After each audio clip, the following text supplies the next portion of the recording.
Kaya naman pala itinuloy ng mayor sa munisipalidad ng Coron, Palawan, ang pagpersona non grata sa buong lugar sa nasabing lalawigan, kina Rendon at Rosemar, kasama na yung mga miyembro pa nila sa Team Malakas, ay dahil sa naging post ni Rendon Labrador.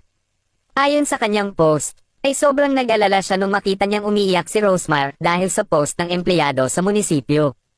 Ayon pa dito, sobrang nag-alala ako dahil baka sa sobrang sama ng loob niya ay bilhin ni Rosemar ang buong lugar ng Coron. Talaga namang saksakan ng yabang itong Rendon Labrador na ito.